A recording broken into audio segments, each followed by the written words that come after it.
মিষ্টি সোনা বোন আমার। না, বোন নয়, তোমাকে তোমাকে মা বলাই শ্রেয়। কারণ তোমার মুখে তো শুনলাম মায়ের এক অমৃত বাণী। এখানে এসে আমি কিছু পাই বা না পাই, যদি আমার মৃত্যুও হয়, তবু মৃত্যুর পূর্বে তোমার মতো একজন মায়ের দর্শন আমি পেলাম।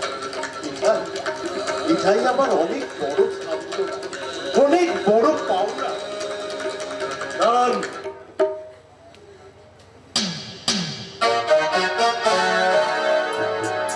শিবা, আপনার কাজটা কি করবো? টাকার বিনিময় নয়, কিন্তু হ্যাঁ আমার বিবেকের তারুণ্য করবো। শিবা, এই পাথর সমূহ, এই পাথর সমূহ হৃদয়টাই জ্ঞানের হাতে আমার এই ভালোবাসার পাত্রে শুধুমাত্র তার কথা রাখতে এই কাজটা আমি করবো। তবে তবে সংসার চালাবার জন্য যে টাকাটা দরকার, দয়া করে সেইটুকু টাকা আপনি আমাকে দেবেন। কিন্তু আমি জানতাম শিবা তোমার একটা সুন্দর বিবেক আছে, যে বিবেকের তাড়নায় তুমি আমার মতো একটা পথের মেয়েকে 5 লাখ দিয়ে কিনতে কিন্তু এই কাজটা করতে গেলে শাকিল ভাইয়ের বাকি টাকাটা আমি কেমন করে দেবো? ততদিন না হয় আমি ওই শাকিল ভাইয়ের কাছে বন্দি হয়ে রইলাম। হ্যাঁ, কারণ আমার যে স্যারের কাজটা যে বেশি জরুরি।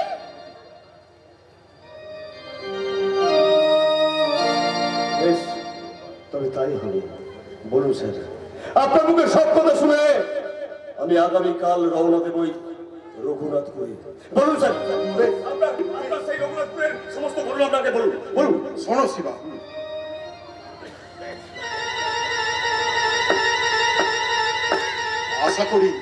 আশা করি আমি তোমাকে সবটাই বোঝাতে পেরেছি। যাক, আজ আমি তাহলে আসি। ও, আর একটা ছোট্ট কথা, ওখানে সংসার খরচ চালানোর জন্য আপাতত এই 50,000 টাকা আমি তোমাকে দিয়ে গেলাম। আমি আসি তাহলে। আসুন, আসুন, আসুন।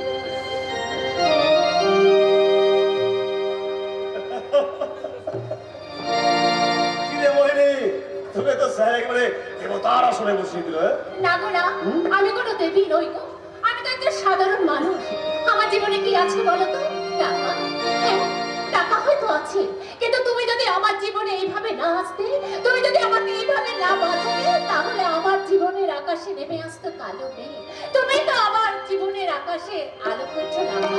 তাই তো তোমায় বলি, তোমার আকাশে ডুবি চোখে হয়ে গেছি এই জীবন ছিল নদীর মতো গতিহারা, এই জীবন ছিল নদীর মতো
আল্লাহ আল্লাহ, আর কতদিন কতদিন এই জুলুম সহ্য করতে হবে মেহেরবান? তোমার এই দুনিয়ায় ওই দুনিয়া কি কিগুলো কি রাজ চলবে? তুমি কি দেখেও দেখতে পাচ্ছ না? এদিকে আর 6 মাস হয়ে গেল অরুণটা কলকাতা গেছে, তার সংসারটা ওই অভাবের পানিতে হাবুডুবু খাচ্ছে। তবু তবু অরুণের ফেরার কোনো নাম নেই, কোনো নাম নেই। তার সংসারটা দেখতে দেখতে আমার মনের মধ্যে কেমন হচ্ছে। কি করে যে কিভাবে এখান থেকে ওই সংসারটাকে আমি বাঁচাবো, উদ্ধার করবো, আমি কিছুই বুঝতে পারছি না। হয়তো আমাকে কারো মনে নেই,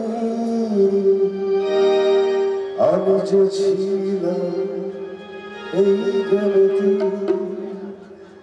এই মাটিতেই জন্ম আমার, তাই তো ফিরে এলাম আবার।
চিনতে পারছিস না অরুণ? আমার দিকে তাকিয়ে দেখ, আমি তো ছোটবেলার বন্ধু শেখ সাহাবুদ্দিন রে। আরে চিনতে পেরেছি। তুই আমার বন্ধু, ছোটবেলার বন্ধু তো ছিলাম না। আসলে কি জানিস তো, মানে 6 মাস তো আমি তোর কাছে ছিলাম, তো আমি তোকে একটু পরীক্ষা করছিলাম তুই আমাকে চিনতে পারিস কিনা। কি রে, তুই দাঁড়িয়ে থাকবি এই ছোটবেলার মতো আমার বুকে আসবি না? আয় আমার বুকে আয়। আরে কি হলো, চলে ছিল, আয় আমার বুকে আয়। আমার যে সে ক্ষমতা শয়তানটা কেড়ে নিয়েছিল। একটা হাতের কি হলো? তুই চুপ করে থাকিস না, বল কি হয়েছে? শয়তানকে উদ্ধার সন্দীপালের কাছে সময় রেখে সেটা পরে শুনবি, অনেক কথা। এখন চল বাড়ি চল। না না না চল, না ভাবি না বন্ধু, না আমি বাড়ি যাবো না। তোকে বলতে হবে, বল বল কি হয়েছিল, কি এমন ঘটনা ঘটেছিল যার জন্য তোর একটা হাত চলে গেল? চুপ করে থাকিস না, বল কি হয়েছিল? চুপ করে থাকবি না, আমাকে সমস্ত ঘটনা তুই বল। তাহলে শোন।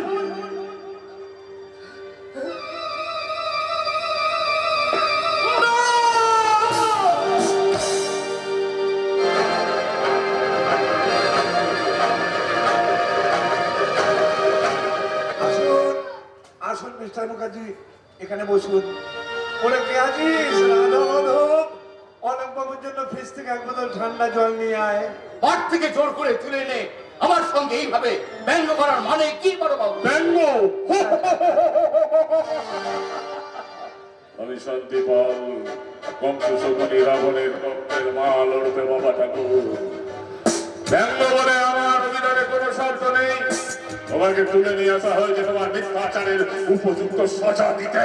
আমি জীবনে কখনো কোনোদিন মিথ্যে কথা বলিনি। রাধা মাধব, কেন তুমি বলনি তোমার জমিতে সোনার ফসল ফলে? রাধা মাধব, হ্যাঁ, আমি আজও সেই একই কথা বলবো। তাহলে বলছে না কেন? তাহলে বলছে না কেন? উর্বরা 3 ফসলা বলে যে জমি তুমি আমার কাছে 40,000 টাকায় বন্ধক রেখেছিলে, সেই জমি বন্ধা, তাতে ফসল হয় না, আর কোনোদিন হবেও না।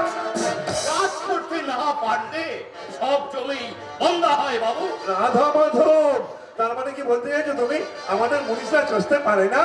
এই শোনো আলোক, ওসব কোনো কথা আমি শুনতে চাই না। 40,000 টাকা তুমি আমার কাছ থেকে ঋণ নিয়েছিলে জমি বন্ধক রেখে, তার 5% সুদ পাবো প্রতি মাসে। তোমাকে আমাকে 8,000 টাকা দিতেই হবে। না না না, এত বড় অন্যায় অবিচার করবেন না। বন্ধকি জমি টাকার উপর সুদ দিতে আমি পারবো না। পারবো না বললে তার পাওনাদার শুনবে না রাধা মাধব। প্রয়োজন বললে বাড়ির অন্য কিছু বন্ধ করে সুদ মেটাতে হবে রাধা মাধব। কি দিয়ে মেটাবো বাবু? ওই চাষের জমি ছাড়া আমার তো আর কিছুই নেই। আপনি আপনি বলুন বাবু, আমি কি দিয়ে সুদ মেটাবো? কেন? তোমার বাড়ির ওই সুন্দরী বউটাকে দিয়ে আর একবার ওই কথাটা উচ্চারণ করলে হবে? তোমার জীবটাকে আমি টেনে ছিঁড়ে নেব।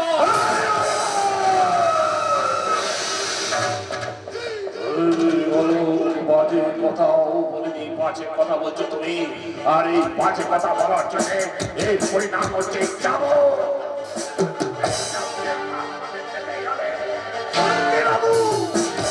আপনার এত বড় স্পর্ধা, আপনি বিনা দোষে চাচার উপর চাবুক চালাচ্ছেন। এইবার এই চাবুক যদি আমি আপনার পিঠে চালনা করি। কি বলছিস তুই? ভুলে যাচ্ছিস তুই? তুই পালের পিঠে চাবুক মারার কথা বলছিস। জানিস সেই পরিণাম কি হবে তুই জানিস? জানবো। তার আগে বলুন, আপনি চাচাকে চাবুক মারছিলেন কেন? না জানা নেই, না জানা না। ওই 40,000 টাকা সুদ বাবদ প্রত্যেক মাসে 8,000 টাকা দেওয়ার কথা ছিল, সেটা দিতে পারিনি বলে। কারণ জমি বন্ধা হলে সুদ তো দিতেই হবে রাধা মাধব। আর সুদ দিতে না পারলে বাড়ির সুন্দরী বউটাকে দিতে হবে।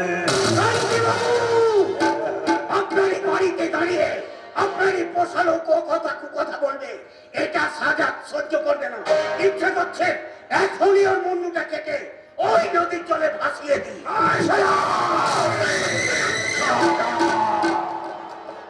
আমার সামনে কেউ গলা উঁচিয়ে কথা বলে না।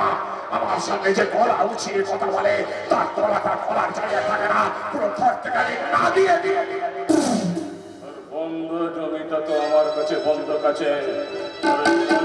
বৌমাটা কি তোমার কাছে বন্ধ কাছে? আপনি কি জন্য স্পর্ধ ছাড়িয়ে যাচ্ছেন? মামন জ্ঞানটাও কি আপনি হারিয়ে ফেলেছেন? এইবার এই চাবুক যদি আমি আপনার পিঠে চালনা করি।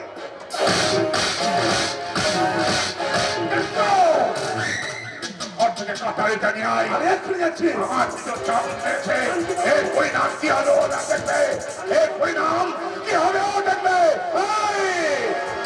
একবারে বলার চেষ্টা করবি না, তাহলে এই বন্দুকের গুলিতে তোর পাতার গুলিটা নিয়ে একবারে উড়িয়ে যাবো। এই কাজ করবেন না, এই কাজ করবেন না। আমি আপনার ভাইয়ের জন্য অনুরোধ করছি, ওকে ছেড়ে দিন। না চাচা, তুমি আমার জন্য কারো পায়ে ধরবে না, কারো কাছে মাথা নত করবে না। শান্তি বাবু, কারোর কাছে মাথা নত, কারোর কাছে মাথা হে, কারোর চোখের জলের দাম এই শান্তি ফলের কাছে নেই। আমি শান্তি পাল, পঞ্চশকনি রাবণের রক্তের মাল। বাবা ঠাকুর, কলির কষ্ট করে দূর, অন্যায় অত্যাচার অবিচার আমার ধর্ম, খুন ধর্ষণ রাজনী আমার কর্ম, পাপ আর পাপী আমার কর্ম। আমার গায়ে হাত তোলার পরিণাম হিসাবে তোর একটা হাত আমার চাই। তেরা পাপি, এক হাত মুঝে দে দো।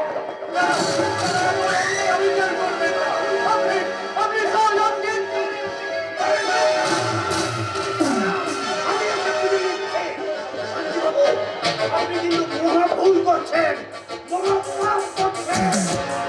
এখন কিন্তু আপনাকে ভোগ করতেই হবে।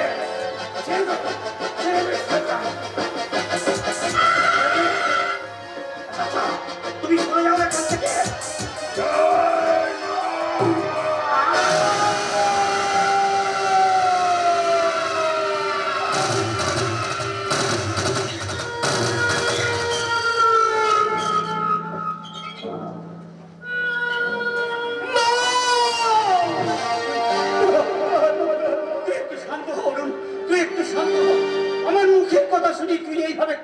ভেঙে পড়ছিস, তাহলে সেদিনে সেই ফেলে আসা দুর্বিষহ যন্ত্রণাময় ঘটনাটা বুকে চেপে আমি কেমন ভাবে বেঁচে আছি বলতে পারি। একে বেঁচে থাকা পরে গেলে তুই তাকে জীবন্ত লাশ হয়ে বেঁচে আছিস। একদিকে শয়তানের অত্যাচার আর একদিকে প্রতিশোধের নেশা, এই দুয়ের মধ্যে পড়ে তুই যে ত্রিশঙ্কু ময়ের মধ্যে ঝুলে আসছিস। কিন্তু না না বন্ধুরা, এখান থেকে তোকে উদ্ধার করবো। তোর এই বন্ধু উদ্ধার করবে, প্রাণের বন্ধু অরুণ।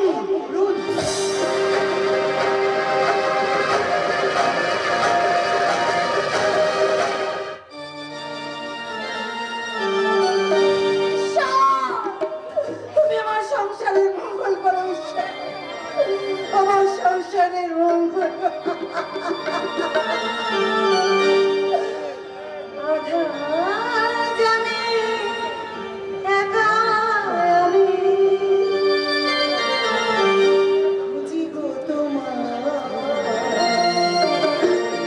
হাত ধরে বাঁধো, নিও গো আমার আধার জানি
ভীষণ আনন্দের খবর আছে, আর সেই খবরটা আমি আর বুকের মধ্যে চেপে রাখতে পারছি না। আমাদের জন্য আনন্দের খবর? শাহজাদা না, আমাদের সংসারে আনন্দ বলে তো কিছু নেই, শুধু দুঃখ আর কষ্ট, কষ্ট আর দুঃখ। না ভাবি, এখন থেকে তোমার এই সংসারে আর দুঃখ কষ্ট বলে কিছুই থাকবে না, সবসময় শুধু আনন্দ আর আনন্দ। ভাবি, তুমি একবার পিছনটা ফিরে দেখো। হ্যাঁ, পিছনটা ফিরে দেখোই না। পিছন ফিরে কই কি দেখো না? কি তুমি তুমি এসে গেছো?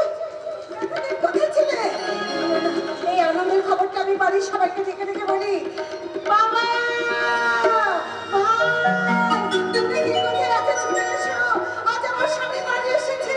তোমরা কোথায় গেলে? দাদা কিভাবে বা দেখবো? দাদা তুই আমার একটু কাছাই না দাদা।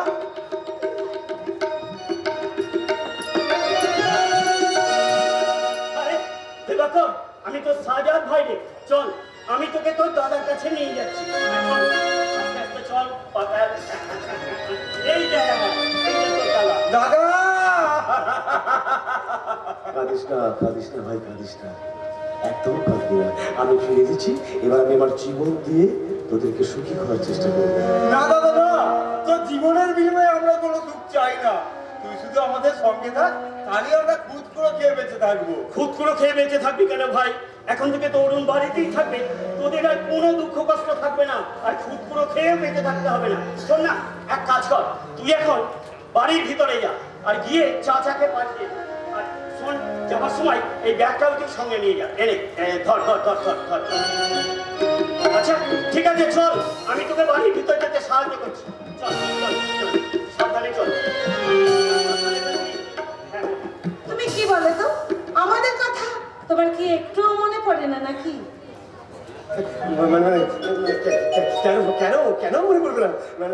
কি জানো তো, নতুন কাজ, কাজটা বুঝতে একটু সময় লাগছিল, তাই একটু ব্যস্ত ছিলাম। আচ্ছা আচ্ছা, তুমি বলো তো, তুমি আমি কি তোমাকে ছেড়ে ভালো থাকতে পারি? জানো, প্রতি শনি মঙ্গলবারে আমার তোমার জন্য ঠাকুর মন্দিরে গিয়ে পুজো দিতে চাই। হ্যাঁ, যাতে তুমি সুস্থ থাকো, ভালো থাকো। কি হলো, তুমি আমার কথাগুলো গুরুত্ব দিচ্ছ না? কি হয়েছে তোমার? তুমি এত অন্যমনস্ক কেন? সর্বনাশ, কি হলো, তুমি কি কিছু ভাবছো? কি ভাবো? আমি এই সংসারের কথাই ভাবছিলাম। আচ্ছা আচ্ছা, বৌমা, আরে বৌমা, আমার ছেলেটা কোথায় গেল বৌমা? ওকে দেখতে না পেয়ে আমি আর থাকতে পারছি না। কই রে আমার অরুণ, কই রে অরুণ? এই তো বাবা, আমি তোমার অরুণ, কতদিন তোকে আমি চোখে দেখিনি। কতদিন পর আজ আমি তোকে দেখতে পেলাম। আয় আয় বাবা, আয় আমার বুকে আয়। তোর স্পর্শে আমার এই অতৃপ্ত হৃদয়টা একটু শান্ত হোক। আয় আয়। বাবা, আপনারা গল্প করুন, আমি ততক্ষণ চায়ের ব্যবস্থা করি। আরে দাঁড়াও দাঁড়াও দাঁড়াও দাঁড়াও বৌমা, দাঁড়াও। শুধু চা কেন, আজ 6 মাস পরে আমার অরুণ কলকাতা থেকে বাড়ি ফিরেছে। শুধু চা দিলে হবে? ওর জন্য একটু ভালো মন্দ কিছু রান্না করতে হবে তো নাকি? হ্যাঁ, এই তরুণ, বলছিলাম তুই বাড়িতে থাক, আমি একটু আমার বাড়ির দিকে চলো। আজ তো বাড়ি যাওয়া চলবে না। আমি 6 মাস পর বাড়ি ফিরলাম। আজ আমরা সবাই জমিয়ে একসঙ্গে খাবো রাত্রিবেলা, আর জমিয়ে আনন্দ করবো। তাই তোমার বাড়ি যাওয়া যাবে না, আমাদের বাড়িতে খাবে, তারপর আমরা সবাই মিলে আনন্দ করবো আর বলবো, খুশির জোয়ারে আজ দিন কেটে যায়, সকলের ভালোবাসা মন পেতে চায়। তাই একদম বাড়ি নয়, শুধু আমার বাড়ি। খুশির জোয়ারে আজ দিন কেটে যায়, সকল ভালোবাসা মন পেতে চায়। আজ শুধু গঙ্গে মন ভরে যায়, আজ শুধু গঙ্গে মন ভরে যায়, আমার মনের কথা প্রাণ হয়ে যায়। খুশির জোয়ারে আজ দিন কেটে যায়, সকলের ভালোবাসা মন পেতে চায়। লা লা লা লা লা, লা লা লা লা, লা লা লা লা লা।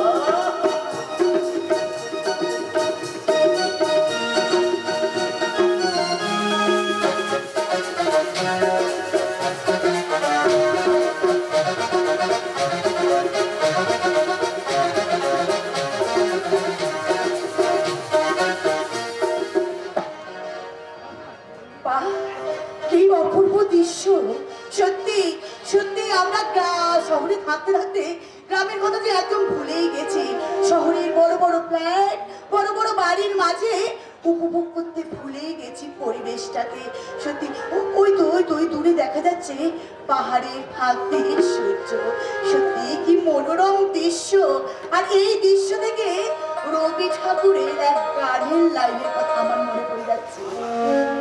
গ্রাম ছাড়া ওই রাঙামাটির পথ আমার মন পুরাইছে। না মানে কচি গরুর মোটা দুধ, যে দুধ আছে শুধু জল, যে দুধ খেলে ছেলে পেলে হয় না বল। বলছিলাম কি আমি আর তোমার কি মন ভরাবো? একটা বাজে কথা বললে আপনাকে কিন্তু আমি একবার বলে আমি আবার কখন বাজে কথা বললাম? আপনি তো বলছেন ভরে দাও, ভরে দাও। আপনি কিন্তু তখন থেকে আমাকে উল্টো পাল্টা বলেই চলেছেন বলে দিলাম। আমি একদম উল্টো পাল্টা বলিনি রাধা মাধব। আমি দুধের ব্যবসা করি, আমার দু হাতে সবসময় দুধের ক্যান থাকে। এবার আপনি যদি ভরতে বলেন তাহলে আমি কি করবো বলুন তো রাধা মাধব? এইবার আমি বুঝতে পেরেছি। আরে বাবা, আপনি আমার ওই গানের লাইনের কথা বলছেন? না না না, ওটা ওটা ভরিয়ে দাও নয়, ওটা মনো ভুলাই। That is no problem. জীবনে কখনো স্কুলে যাননি, ওই ঘরে বসে বসে বুক মুখস্থ করেছেন, আর পরীক্ষা হলে কি বমি করে উগলে দিয়েছেন রাধা মাধব। আপনার পেটে পেটে যা বুদ্ধি না, কোন দিন হয়তো পটাশ করে ফুটে যাবে। গ্রামে এসছি, গ্রামের গান গাইছি, এদিকে লোকটা বলে যে না আমার বুদ্ধি শুদ্ধি কিচ্ছু নেই। আচ্ছা, লোকটা কি পাগল নাকি? হরিবল বলবেন না ম্যাডাম, একদম হরিবল বলবেন না, বলুন রাধা মাধব।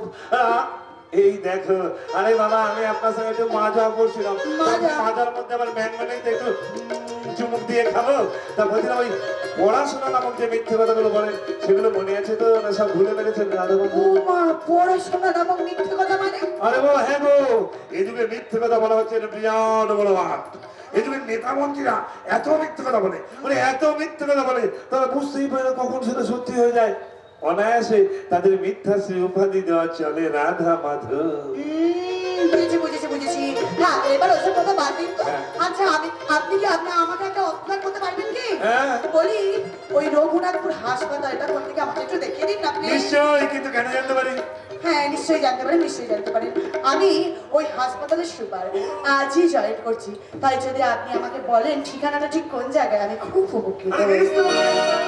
এই তো আমার সঙ্গে এইদিকে আসেন, ওই যে শিবনাথপুর স্টেশনের বাইরে অটো টোটো দাঁড়িয়ে আছে, ওদেরকে গিয়ে বলবেন আপনি রঘুনাথপুর হাসপাতালে যাবেন, ওই রাধা মাধব এই না ওই অটোওয়ালা আপনাকে পৌঁছে দেবে। এই না বাবা, এক্ষুনি আবার আমাকে রয়্যাল বেঙ্গল টাইগারের বাড়িতে যেতে হবে। Royal Bengal tiger? হ্যাঁ, বাংলার বাঘ ছিল আশুতোষ মুখোপাধ্যায়, আর আমাদের রঘুনাথপুরের বাঘ হচ্ছে ওই শান্তি পাল। ঠিক টাইমে দুধ পৌঁছে দিতে না পারলে সারা ছিঁড়ে নেবে। এই না বলবো না, যদি আমি তার সহচর তবু ওই দুধ বেচা আমার পজিশন, এই সরি প্রফেশন, ওই দুধের বাইরে নো টক। চলি গো রাধা মাধব, রাধা মাধব, রাধা মাধব।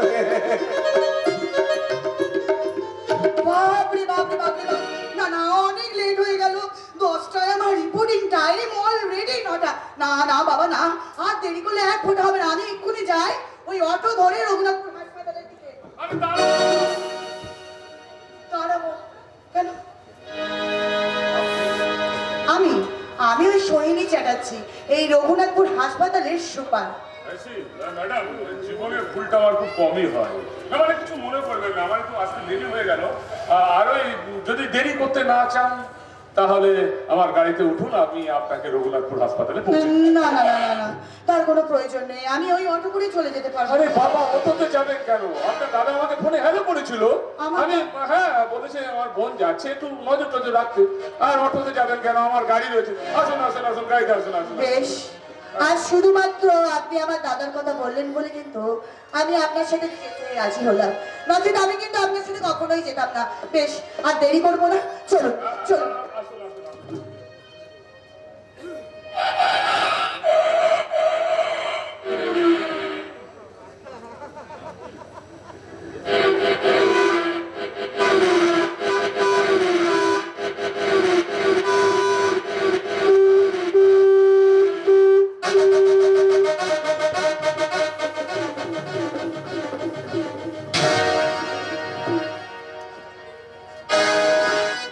লাগেনি তো?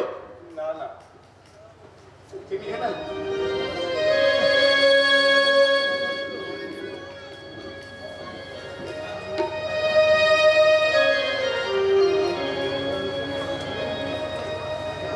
এই তুই চোখে দেখতে পাস না? এগুলো যদি গাড়ির ব্রেকটা না মারতাম কি অবস্থা হতো? যত সব হা হাওয়াতের দল রাস্তায় বেরোয়। নমস্কার, হ্যাঁ। আপনার হসপিটাল চলে এসছে। আমি তাহলে আসি। নমস্কার। নমস্কার। আবার আপনার সাথে দেখা হবে। আসি আসি ম্যাডাম। আচ্ছা আচ্ছা, কি ব্যাপার বলুন তো? আপনি কি চোখে দেখতে পান না? আগে না, না না মানে আপনাকে দেখে তো তা মনে হয় না। আসলে মা ওকে দেখে মনে হয় না, কিন্তু অন্ধ।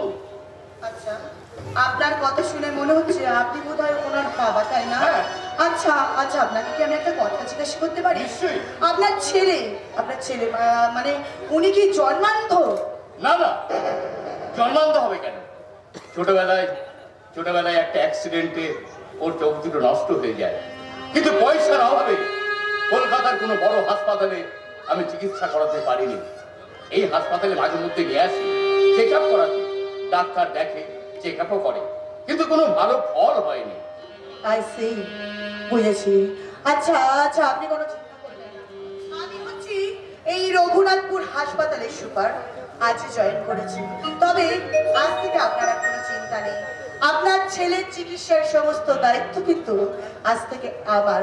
প্রয়োজন পড়লে আমি আপনার ছেলেকে নিয়ে কলকাতায় যাব ভালো চিকিৎসার জন্য। আপনি একজন হসপিটালের সুপার, আপনি আমাদের চিকিৎসা করাবেন? আমরা অতি সামান্য গরিব মানুষ। অতএব না না, আমি সুপারটা অনেক পরে, কিন্তু তার আগে আমি কিন্তু একজন ডাক্তার, আর ডাক্তার হয়ে একজন অসুস্থ মানুষকে চিকিৎসা করে সারিয়ে তোলাটা আমার নৈতিক কর্তব্যের মধ্যে পড়ে। অতএব এইসব নিয়ে আপনি কোনো চিন্তা করবেন না, আপনার সমস্ত দায়িত্ব আজ থেকে আমার। কিন্তু এই হাসপাতালটাই আছে, একজন ভালো ডাক্তার বা নার্স বলতে কিছুই নেই। আপনি আমার ছেলের কথা যখন এতটাই ভাবলেন, তখন আপনাকে একটা অনুরোধ, আপনি এই হাসপাতালটাকে একটু পরিবর্তন করার চেষ্টা করুন। আপনি কোনো চিন্তা করবেন না, আমি যখন এসে গেছি, এই হাসপাতাল কেন, প্রয়োজন পড়লে এই গ্রামটাকে আমি পরিষ্কার করার ব্যবস্থা করে দেবো। তবে হ্যাঁ, আপনি কিন্তু একটা কথা মনে রাখবেন, আগামী শনিবার ঠিক 10টার মধ্যে আপনি কিন্তু এখানে চলে আসবেন। আর আপনার ছেলেকে নিয়ে আগামী শনিবারই আমি যাব কলকাতায় আপনার ছেলের চিকিৎসার জন্য। বেশ, তবে তাই হোক। আপনার এই উপকার ক্ষমা করবেন, কর্তব্য আমি কখনোই ভুলবো না। আপনি যে একজন পরিচিত ডাক্তার, প্রথম দিন এসেই তার পরিচয় দিলেন। তাহলে এখন আমরা আসি। চল জব্বার, চল আমরা বাড়ি ফিরে যাই। হ্যাঁ বাবা, চলো।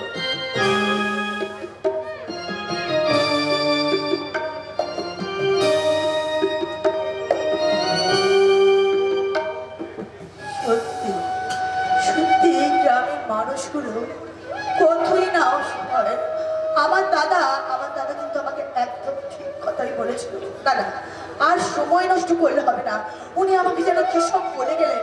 এখন আমি বরং গিয়ে দেখি ওই রঘুনাথপুর হাসপাতালটার এখন এই মুহূর্তে কি অবস্থা।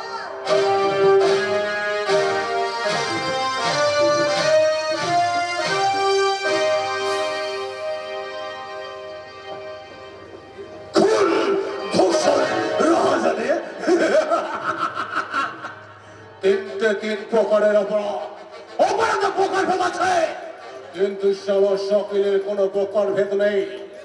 ওদিকে সুরে বাচ্চা শিব কোথায় গায়েব হয়ে গেছে, ওদিকে টপকা মাল্টা মোহিনী ময়ূরের মতো পেখম বেড়ে রয়েছে। কিন্তু না, ওই শালী চলে না। শাকিরের নজর থেকে এড়িয়ে যাওয়া অত সহজ নয়। সময় মতো বাকি 3 লাখ টাকা না পেলে ওরা এমন ভার করবো, প্রথমে ওর শরীর থেকে একটা বড় করে শালীকে আমি শেষ করবো। এই শাকিরের নজর থেকে এড়িয়ে যাওয়া অত সহজ নয়। সময় মতো টাকা যদি না পাই, ওই শালীকে প্রথমে করবো ধর্ষণ, তারপরে খুন, নাকি একটা ধর্ষণ পরে খুন।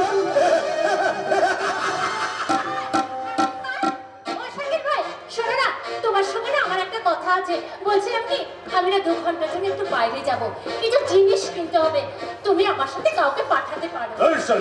2 ঘন্টার জন্য বাইরে যাবে, তুলো ওড়াবো তুলো। আরে 2 ঘন্টা দুটো কাস্টমার চলে গেল, আমার 50,000 টাকা লস।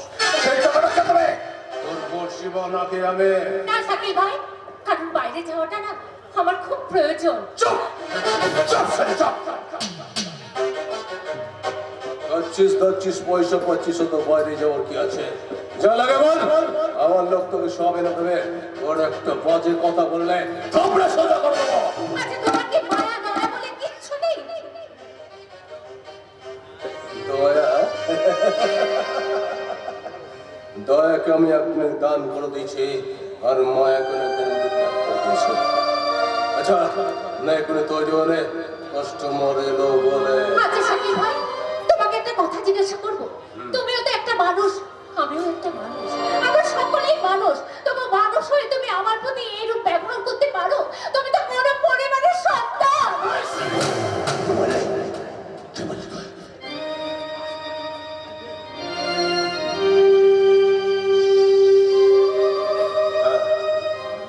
আমি একটা বড় পরিবারের সন্তান।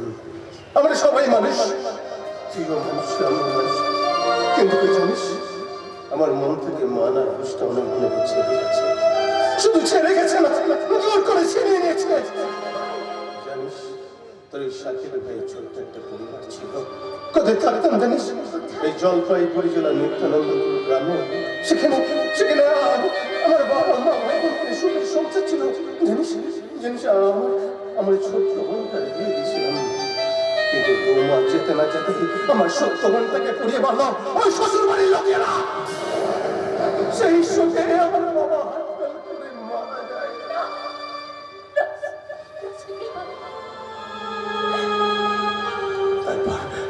তারপর 6 মাস কেটে গেল। আমার মা লোকের বাড়িতে বাড়িতে কাজ করতে লাগলো। আমি আমার ভাই স্কুল করে জোগাড় করতে আমি স্টেশনে মুতেগিরি করতে লাগলাম। বেশ কাটছিল দিনগুলো, কিন্তু হঠাৎ একটা অ্যাক্সিডেন্টে স্কুল থেকে বাড়ি ফেরার সময় আমার ছোট্ট ভাইটা অ্যাক্সিডেন্টে মারা যায়। সেই সঙ্গে আমার মা আত্মহত্যা করে। তাই তো মায়ের মুখাগ্নি করার সময় আমি শপথ করি, ঈশ্বর যখন আমাকে পাঠিয়েছে, ঈশ্বর যখন আমার কাছ থেকে সব কিছু কেড়ে নিয়েছে, তখন মানুষের থাকাটা উচিত নয়। সেই থেকে হয়ে গেল তো গোটা জলপাইগুড়ি শহরে দুটো থাকলো না, যেখানে যেতাম নোংরা বিদ্যুৎ করে তাড়িয়ে দিত। তখন আগে গেলে নাই, আমি একটা রেললাইনের মাথাতে গেলাম, কিন্তু পারলাম না ভাবুন। মানুষ তো ছিল, এবার মানুষ হয়ে পারবো। সেই রাখাই চলে গেল শিলদা দৌড়াতে এই পৌঁছে গেলাম এই লড়াই হয়ে গেল এই লড়াতে শাকিল ভাই। তুমি কি বলছো শাকিল ভাই? তার মানে জানো তো শাকিল ভাই, আমারও না একটা ছোট্ট পরিবার ছিল। সেই পরিবারে তোমার মতো মা বাবা ছিল না, ছিলেন এক কাকা। আর সেই কাকাই জানো তো আমাকে সেই 12 বছর বয়স থেকে মানুষ করেছে। তারপর আমি একটু একটু করে বড় হতে শুরু করলাম। তখন আমার 16 কি 18 বছর বয়স হবে। কাকা একদিন একটা কাগজ এনে বললো, মোহনা। আমি বললাম কি কাকা? কাকা বললো না, এই কাগজের সাথে একটা সই করে দিও। আর আমি না বুঝে না জেনে না সেই কাগজটাতে সই করে দিলাম। তারপর কাকিমার মুখে জানতে পারলাম আমার বাবার সমস্ত সম্পত্তি কাকা নিজের নামে করে নিয়েছে। তারপর থেকে শুরু হলো জানতো আমার প্রতি অকথ্য অত্যাচার। আর সেই অত্যাচারটা আমি কিছুতে সহ্য করতে পারছি না। একটা সহ্য করতে না পেরে না বাড়ি থেকে ছুটে পালিয়ে গেলাম। তারপর কোথাও কোনো কিছু না পেয়ে হন্তদন্ত হয়ে ছুটে এলাম এই কলকাতার একটা অচেনা গলিতে। তারপর তো শুনে হ্যাঁ শাকিল ভাই, তারপর থেকে আমি মোহনা থেকে হয়ে গেলাম মিস মোহিনী। ঈশ্বর আমাদের কিছু দিক না দিয়ে আমাদের হাত ভর্তি টাকা দিয়েছে। আচ্ছা শাকিল ভাই, আমরা কি পারি না আমাদের খাওয়া পড়া ছাড়া সেই টাকায় গরিব মানুষের সেবা করতে? ভক্ত মানুষের মুখে খাবার তুলে দিতে? না বলো না শাকিল, না পারি না। এই শাকিল করবকে খবর দিলে রোজগার করে না। এই শালি অনেক মাঝে কথা বলেছিস আর একটা বাজে কথা বলবি না।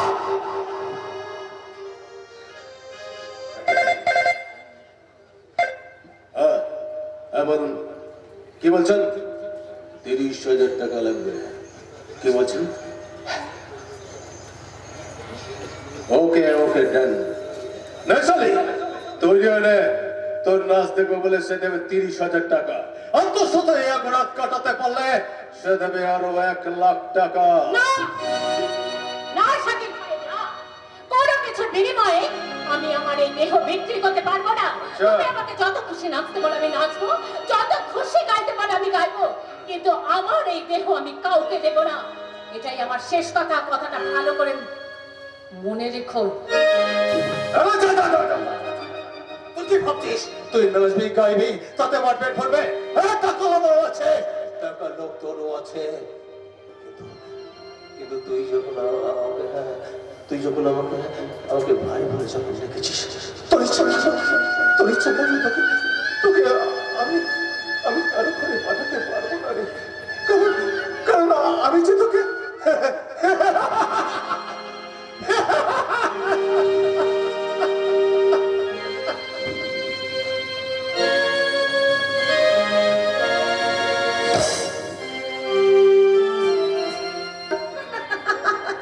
সত্যি মানুষটাকে নিয়ে আর পারি না।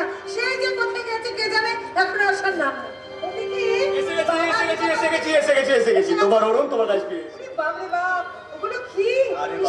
আরে বাবা সকালবেলা উঠে দেখি তুমি ঘরের কাজ করছো, আর বাবা দিবাকরকে নিয়ে গেছে হাসপাতালে, আর সেই সুযোগে টুক করে ব্যাগটা নিয়ে চলে গেলাম সোজা বাড়িতে। আর সেখান থেকে পুঁই শাক, চুনো মাছ আমি সব এনেছি। তুমি আজকে তুমি বেশ জমিয়ে রান্না করবে। এত কিছু বাজার করেছো আমাদের সংসারের জন্য, তুমি কত কিছু ভাবো, কিন্তু আরে বাবা আবার কিন্তু কি এই সংসারের জন্য আমি ভাবো কে ভাববে?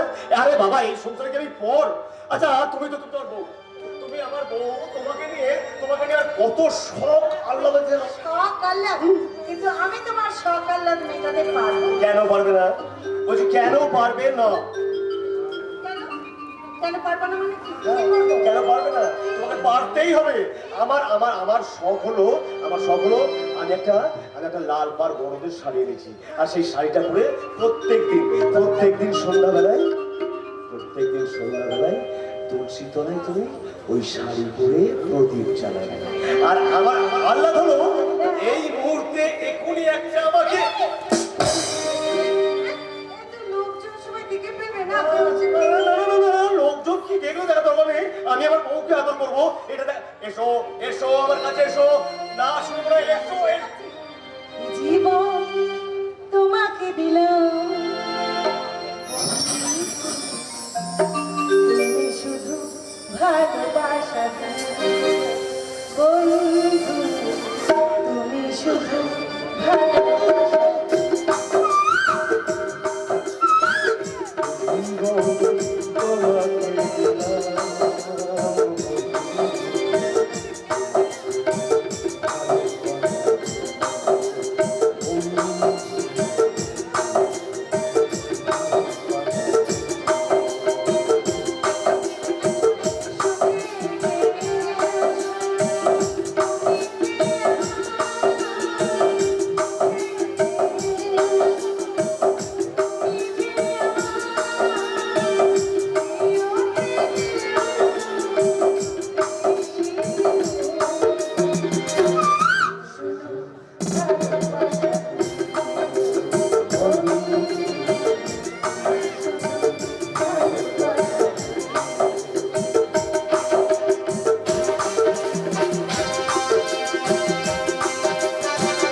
পেয়েছি। অরুণ, একটা দারুণ আনন্দের খবর আছে, দারুণ আনন্দের খবর। দিবাকরকে নিয়ে আজ হাসপাতালে গিয়েছিলাম। ওখানে গিয়ে নতুন সুপারের সঙ্গে পরিচয় হলো। প্রথম দেখাতেই দিবাকরকে উচ্চ চিকিৎসার জন্য আগামী শনিবার কলকাতায় নিয়ে যাবেন বলে কথা দিয়ে। বাহ বাহ বাহ, এটা খুব ভালো খবর, খুব ভালো খবর। কিন্তু কে কে সেই সহায়তায় ব্যক্তি, তাকে তো একবার দেখা দরকার। সে একজন মহৎ মানবী, তা না হলে প্রথম দেখাতেই আমাকে কলকাতায় নিয়ে যাবে কেন? বাহ বাহ বাহ বাহ, তো কিছু ভালো হলেই সেটাই ভালো। মানে এই বাবা, আমি তো ভুলে গেছিলাম। আরে আমি তো একটা কলকাতা থেকে ব্যাগ এনেছিলাম, সেই ব্যাগে কত কি। তোমরা কি বলবো, আমি যাবো আর আসবো, এক্ষুনি যাবো আসবো, আমি রেসপেক্ট করো, আমি আসছি। বৌমা, বৌমা, অরুণ হন্তদন্ত হয়ে বাড়ির ভিতরে গেল। ওর ব্যাগের মধ্যে কি আছে? কলকাতা থেকে এসেছে না, হয়তো আরো জিনিসপত্র নিয়ে এসেছে, সেই জন্যই ভেতরে গেল। যাকে যাক বাবা, কোনো কথা নয়, কোনো কথা নয়। প্রথমে তুমি ব্যাগটা খুলবে, তারপর সেই ব্যাগ থেকে সব জিনিসপত্র। বাপরে, এত বাপরে, কত কি জিনিস নিয়ে এসেছে। হ্যাঁ, ওই দেখি দেখি দেখি দেখি, এটা কার? এটা হলো আমার বাবা। দেখো তো বাবা, পছন্দ হয়ে গেছে? দাও, দাও, দাও, ভালো লাগছে? আরে কি বলছিস তুই? পছন্দ হবে না? আমার ছেলে অনেক ভালোবেসে আমাকে এটা দিয়েছে, পছন্দ তো হতেই হবে। দেখো দেখো দেখো, এটা ও, এটা হচ্ছে আমার, এটা হচ্ছে আমার সোনা ভাইয়ের জন্য। ভাই, এটা তোর, তুই করবি। বাবা, সেই লালপাড় বড়দের সাথে। এটা হচ্ছে তোমার জন্য, তোমার। দেখি, দেখি, দেখি, দেখি। এই যে তো বাবা, আমার বৌমার শাড়িটা কেমন হয়েছে আমি আগে দেখি। দারুণ হয়েছে। আরে খুব ভালো হয়েছে। আরে হবে না মানে, আমার ছেলে দিয়েছে তো। হ্যাঁ, এটা কি? বৌমা, হ্যাঁ, তুমি দেখছি কিচ্ছু জানো না। এগুলো ধরো। আরে আমার ছেলে অরুণ এখন কলকাতার নামী কোম্পানিতে চাকরি করে। ও কি জেসে জল খায়? এটা হলো ওর জলের বোতল। সর্বনাশ, সর্বনাশ, এই বোতলটা সহ বাবের হাতে পড়ে গেছে, কিন্তু কি করি? বাবা, ওটা ভাই দাও। আরে কি বলছিস তুই? মানে- আরে দেবো মানে? না, তুই কি ভাবছিস আমি কিছু জানি না? আরে আমি জানি এটা হলো মিনারেল ওয়াটার। হ্যাঁ, আরে এই খোকা, আমরা তো সারা বছর ওই ট্যাপ কলের জল খেতেই অভ্যস্ত। তোর এই মিনারেল জল একটু খেয়ে দেখবো কেমন লাগে। বাবা না, তুমি ওইটা খেয়ে না, তুমি ওটা আমার please দাও, দাও, দাও। আরে আমি জানি এটা মিনারেল ওয়াটার। তোর এই মিনারেল ওয়াটার আজ আমি একটু খাবোই খাবো। বাবা, তুমি বিশ্বাস করো, তুমি এটা তুমি খেয়ে না, এটা কেন সর্বনাশ। অরুণ, অরুণ, তুই আমাকে তোর এই মিনারেল জলটা একটু খেতে দিলি না? না, জীবনে কোনোদিন কখনো তোদের ওই দামি জল আমি খাইনি তো, তাই একটু দেখতাম কেমন লাগে। বাবা, বাবা দুঃখ করবে না, শুনুন, আমি ঠিক বুঝিয়ে বলছি। এই যে শোনো, বাবাকে তুমি ওই জলটা খেতে দিলে না কেন? কেন খেতে দিলে না? তুমি বিশ্বাস করো, আমি 4 দিন হলো কলকাতা থেকে বাড়ি এসেছি, আর 4 দিন আগেই জলটা খেয়েছি। তার জলটা কি এখন ভালো আছে? সেই জন্যই তো আমি খেতে দিলাম না। তাই? দেখেছো তো? হ্যাঁ, আমি তো ভাবলাম অন্য কিছু। না, আমি আবার ভেতরে যাই, অনেক কিছু রান্না বান্না করতে। হ্যাঁ, চুনো মাছ নিয়ে, হ্যাঁ, চার চচ্চড়ি। আরে অরুণ, তোর ব্যাগে এতগুলো টাকা কিসের রে? আবার ওইসব টাকা না বাবা, মানে ওই টাকাগুলো আমি খুব কষ্ট করে একটা বিশেষ কাজের জন্য রেখেছিলাম। কিন্তু এই 6 মাসের মধ্যে এত কষ্ট করে তুই এতগুলো টাকা রোজগার করে ওগুলো তুমি রেখে দাও না, রেখে দাও। আমি একটা বিশেষ কাজের জন্য মানে একটা মহান কাজের জন্য টাকাটা বিশেষ কাজ? রে দাদা, যেটা আমরা জানতে পারবো না। হাদা ছেলে, একদম হাদা ছেলে, কিচ্ছু জানে না। আরে এই খোকা, তুই এই টাকাগুলো জোগাড় করেছিস আমাদের এই বন্ধকি জমিটা ছাড়ানোর জন্য, তাই তো?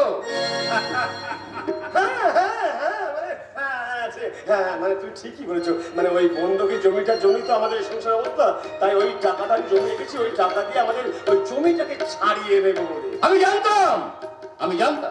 আমি জানতাম তুই ঠিক এই কাজটাই করবি। আরে আমি পরের জমিতে মুনিশ খাটি, এটা তুই একদম সহ্য করতে পারবি না। সত্যি বাবা, এইবার এই টাকাগুলো ওই শান্তি পাড়ের মুখে ছুড়ে দিয়ে আমি আমার জমিটাকে ফিরিয়ে আনবো। দাদা তুই শুধু আমার দাদা নস, তুই এই সংসারে ভগবান। কে বলেছে ভগবান? তোর মতো দাদা যদি এই সব সংসারে থাকতো না, তাহলে পৃথিবীর রংটাই বদলে যেত। আরে পাগল, দেবতাটা বোধহয় কিচ্ছু নয় আমি, কিচ্ছু নয় আমি। দেবতা কে? মানুষ আমার দেবতা হবে কে? মানুষ তো মানুষ হয়। আমি তোদের বড় ভাই, আমি আমার বাবার একমাত্র বড় ছেলে, তুই ছোট। তাহলে আমার তো কত থাকবে, তাই সেই টাকা দিয়ে আমি জমিটা সারাবো, আর সেই জমিতে আমি আর বাবা মিলে চাষ করবো, চাষ। সঙ্গে ভরে উঠবে আমাদের সেই মা। আর আমি ঈশ্বরকে বলবো, ঈশ্বর, আর আমি কারো মনীষ নই। আমরা বাংলার গর্বিত চাষি।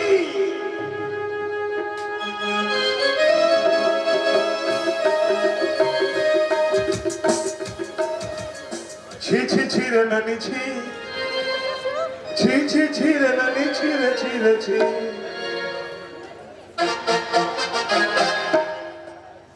ছি ছি ছি রে নানি ছি, ছি ছি ছি রে নানি ছি রে ছি রে ছি। ছি ছি ছি রে নানি ছি, ছি ছি ছি রে নানি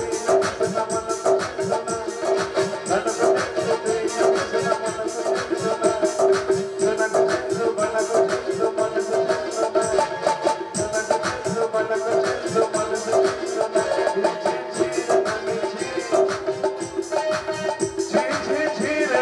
রে ছি রে ছি। ফাটা কলসি দিয়ে না চুয়ে চুয়ে চুয়ে চুয়ে চুয়ে চুয়ে জল বেরোচ্ছে, সেই জল আমার বাবাটা আমার রাধা মাধব খাবে, আর বাকি যেটুকু অবশিষ্ট পড়ে থাকবে আমি চেটে পুটে খেয়ে ফর্সা করে দেবো। সালাই সাজাদের না খুব পছন্দ লাগে। ও জমি নেবে, কার জমি কার দেখ, পরের জন্য কত ভিড়, সারা পরের জন্য 3 টাকা দিয়ে একটা হাত তো ঘেঁচা হয়ে গেছে।